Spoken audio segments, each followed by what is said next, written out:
Como é que estão vocês, alunos e alunas? Estou aqui para mais um olhar geográfico da semana de 9 de novembro. Eu sou professor de geografia, meu nome é Orlando Otero, sou professor da oitava CRI. Hoje falaremos sobre o Japão e os tigres asiáticos. Faremos uma análise breve sobre a economia japonesa e sobre a economia dos tigres asiáticos. Então, com base na atividade do material de cumprimentação escolar, vamos fazer uma análise na primeira pergunta. Primeira pergunta: o que você sabe sobre a economia japonesa?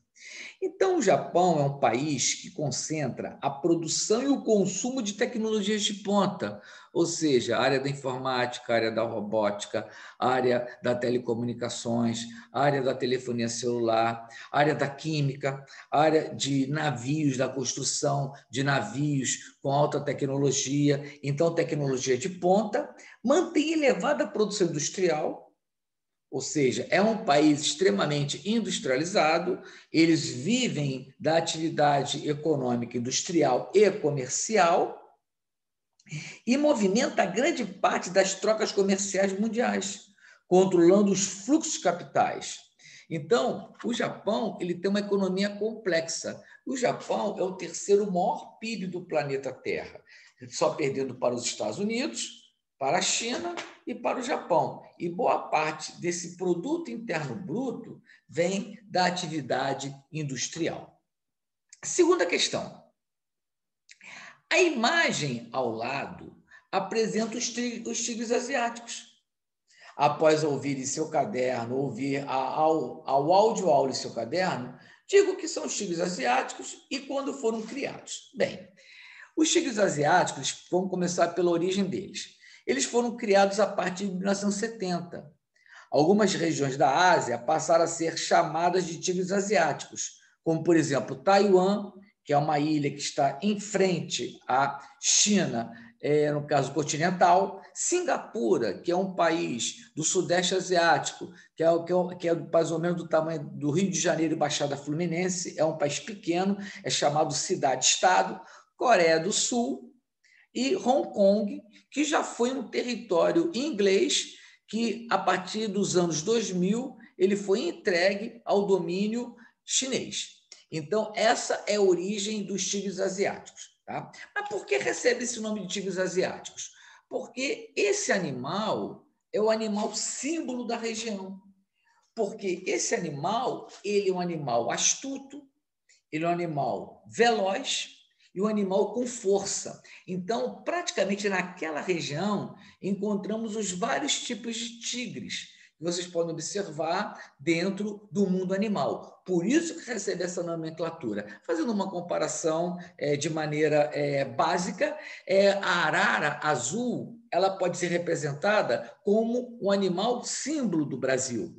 Ok? E algumas aves. Então, o tigre é o animal símbolo dessa região. Então, por isso que alguns economistas, observando a força desses países, em termos de crescimento econômico, deram essa nomenclatura de tigres asiáticos. Bem, e qual foi esse grande desenvolvimento?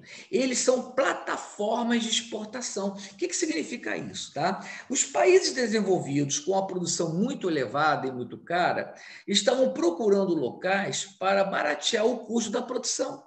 Então, esses países, além de fornecer esse barateamento, eles apresentavam o mercado consumidor e apresentavam um nível de desenvolvimento capaz de poder receber essas empresas para que pudessem ser realizadas suas atividades econômicas. Então, o primeiro movimento do tigre asiático foram dos países Taiwan, Singapura, Coreia do Sul e Hong Kong. Tá? Aí vem a terceira questão.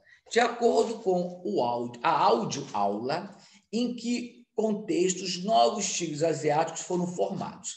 Bem, a ideia foi boa na região e alguns países da região do Sudeste Asiático aproveitaram também para ir nessa onda de desenvolvimento. Então, surge um segundo grupo de tigres asiáticos. Então, nos inícios dos anos 90, outros países da região passaram a seguir o mesmo modelo. Deram isenção de impostos com mão de obra e energia a baixo custo. Então, que países foram esses que começaram a receber investimento do grande capital internacional, principalmente do Japão, Europa, Estados Unidos? Tá? Quem foram esses países? Então, os novos tigres asiáticos são representados pela Tailândia, Malásia, Indonésia, Filipinas e Vietnã. A esses, eles são chamados de novos tigres asiáticos. Então, eles seguiram a mesma lógica do primeiro grupo, que se desenvolveu e se tornou grande plataforma de exportação. A mesma coisa vai acontecer com esses novos tigres asiáticos. Eles serão plataforma de exportação, ou seja, eles produzem para atender às necessidades mundiais. Quarta questão: como você representaria os tigres e os novos tigres asiáticos? Então, quais são os primeiros tigres asiáticos? Podemos dizer assim, que se desenvolveram na década de 70, que se tornaram, no caso, fortes na década de 70. Primeiro grupo, Taiwan, Singapura, Coreia do Sul e Hong Kong.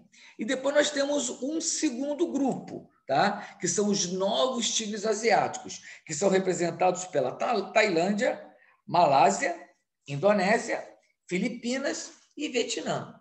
Esse foi um outro grupo dos tigres asiáticos. Bem, acho que eu finalizei, pelo menos de maneira rápida, essa aula para vocês entenderem a economia japonesa e a economia dos tigres asiáticos. Vou encerrar minha atividade aqui. Realiza as atividades do material de complementação escolar. Fiquem bem e até a próxima. Tchau e tudo de bom para vocês.